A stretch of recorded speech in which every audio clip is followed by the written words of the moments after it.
السلام علیکم۔ آج جنرل عاصم منیر کو باقاعدہ طور پر پاکستان کے وزیر اعظم میاں محمد شہباز شریف صاحب نے ایک سمری ایوان صدر میں بھجوائی ہے ان کے پاکستان کے 14ویں آرمی چیف کی تقرری کے لیے، اور اس وقت جو سینیارٹی لسٹ ہے اس میں ان کا پہلا نمبر ہے، اور اس کے بعد آنے والے ساحر شمشاد مرزا صاحب جو ہیں انہیں جوائنٹ چیف سٹاف کمیٹی کے چیئرمین کے طور پہ نامزد کیا گیا ہے۔ پاکستان کی تاریخ میں اب تک 14 آرمی چیف جو ہیں ان کی تقرری ہوئی ہے، اور اس میں صرف 4 آرمی چیف ایسے ہیں جو اپنی تقرری کے وقت سینیورٹی کے اعتبار سے پہلے نمبر پہ تھے۔ ان میں سب سے پہلے جنرل اسلم بیگ صاحب، اس کے بعد جنرل جہانگیر کرامت، اور پھر جنرل اشفاق پرویز کیانی، اور اب جنرل سید عاصم منیر صاحب۔ اگر آپ ان تینوں جو پچھلے میرٹ کے اوپر مقرر ہونے والے آرمی چیف کو دیکھیں تو یہ باقیوں سے تھوڑے سے آپ کو منفرد نظر آئیں گے جمہوری حکومت سے تعاون کے اعتبار سے۔ جو جنرل اسلم بیگ صاحب تھے یہ اس وقت آرمی چیف تعینات کیے گئے جب ایک ہوائی حادثے میں ایک لمبے عرصے تک آرمی چیف اور صدر مملکت رہنے والے ضیاء الحق صاحب جو تھے وہ اس دنیا سے چلے گئے۔ تو انہوں نے اس وقت کے جو مارشل لا حکومت تھی اس کو ایکسٹینڈ کرنے کی بجائے جمہوری نظام کو واپس اقتدار جو ہے منتقل کرنے کو ترجیح دی، جس کے نتیجے میں بے نظیر بھٹو صاحبہ کی حکومت جو ہے وہ بن گئی۔ تو اس کے بعد جو جنرل جہانگیر کرامت صاحب تھے، یہ بے نظیر صاحبہ کا جو دوسرا دور حکومت تھا اس میں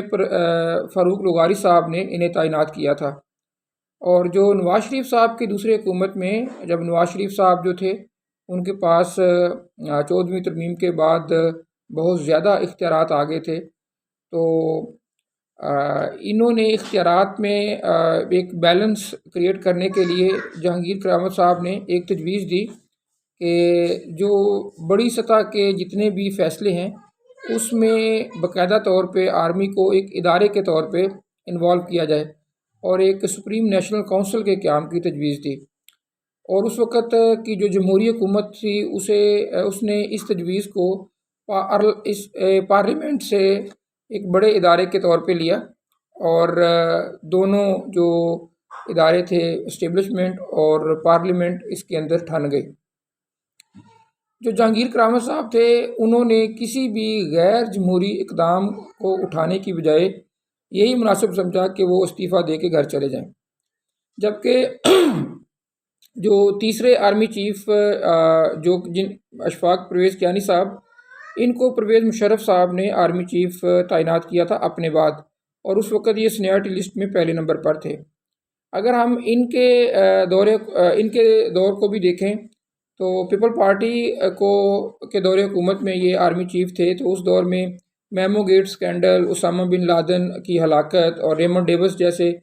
واقعات ہوئے جہاں پہ حکومت اور اسٹیبلشمنٹ کے درمیان کافی زیادہ تناؤ پیدا ہو گیا۔ اور میمو گیٹ سکینڈل میں تو باقاعدہ طور پہ اس وقت کی جو حزب اختلاف کی جماعت مسلم لیگ نواز تھی یہ سپریم کورٹ تک میں چلے گئے۔ تو لیکن ایسی صورتحال میں کسی بھی غیر جمہوری اقدام اٹھانے کی بجائے جنرل اشفاق پرویز کیانی صاحب جو تھے انہوں نے جمہوری جو تسلسل ہے اس کو قائم رکھنے میں کافی زیادہ مدد کی۔ اب جو اس وقت صورتحال ہے پاکستان کے اندر اب چوتھے ایسے آرمی چیف آ رہے ہیں جو اپنی تقرری کے وقت سینیارٹی لسٹ میں پہلے نمبر پہ ہیں، تو یہی امید کی جاتی ہے کہ یہ بھی اپنے پیش روؤں کی طرح اس چیز کو یقینی بنائیں گے کہ کسی بھی طور پہ جمہوری جو نظام ہے اس کو اسی طرح برقرار رکھا جائے۔ جبکہ اس کے برعکس جو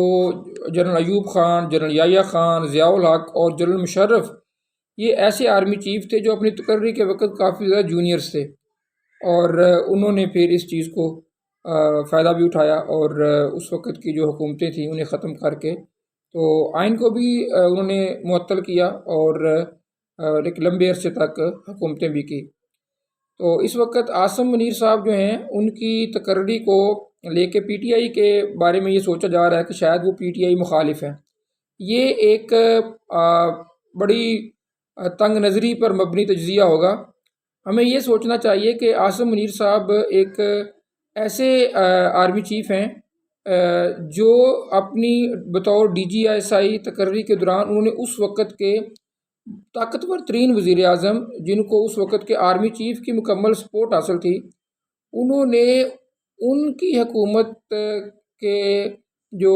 ارکان کرپشن میں ملوث تھے ان کی نشاندہی کی تھی۔